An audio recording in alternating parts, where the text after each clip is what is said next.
Fala pessoal, uma pergunta que eu recebo com muita frequência aqui é sobre o motivo de a carne não estar caindo tanto quanto o boi gordo. Afinal de contas, o boi é a matéria-prima para a carne processada que vai ao consumidor. Então vamos comparar aí as proporções. Enquanto a carne caiu 4% nos últimos 12 meses, nós verificamos uma queda de mais de 20% para o preço do boi gordo ao produtor.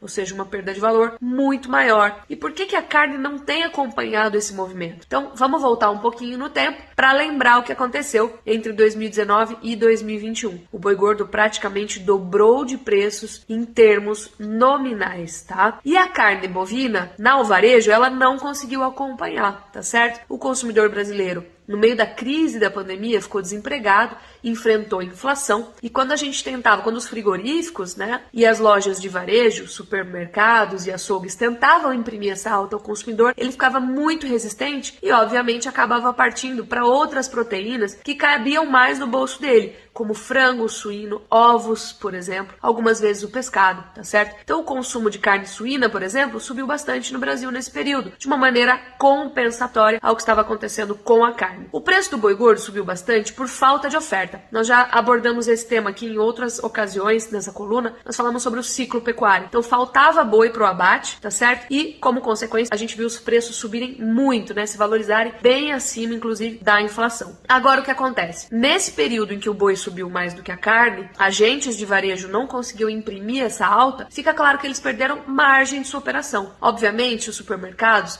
eles têm um mix de produto maior e eles conseguem, diluir um pouco mais esse problema que acabou acontecendo com a margem da carne, da venda da carne lá dentro do estabelecimento. Mas os açougues, eles continuaram prejudicados porque eles têm um mix de produto menor, tá certo? O que aconteceu agora foi que, durante a fase de alta de ciclo, obviamente, o produtor se sente estimulado a investir na atividade e aumenta a sua produção. E agora vem o reflexo. Então, o estímulo dos preços, ele traz aumento produtivo, tá certo? Essa é uma regra de economia básica. Então, o que a gente tem hoje é um aumento produtivo de gado, tá certo? Consequentemente, fazendo os preços caírem. Mas por que o varejo não repassa? Porque agora ele está tentando refazer essas margens perdidas ao longo daquela fase de alta que aconteceu entre 2020 e 2021, principalmente, tá certo? Então, agora ele vai controlar a oferta ao varejo, até porque o varejo também não está podendo consumir tanto, e o que acontece é que ele vai reaver uma parte dessas margens perdidas ao longo daquela fase de alta, tá certo? Por enquanto é isso aí, um grande abraço, até a próxima.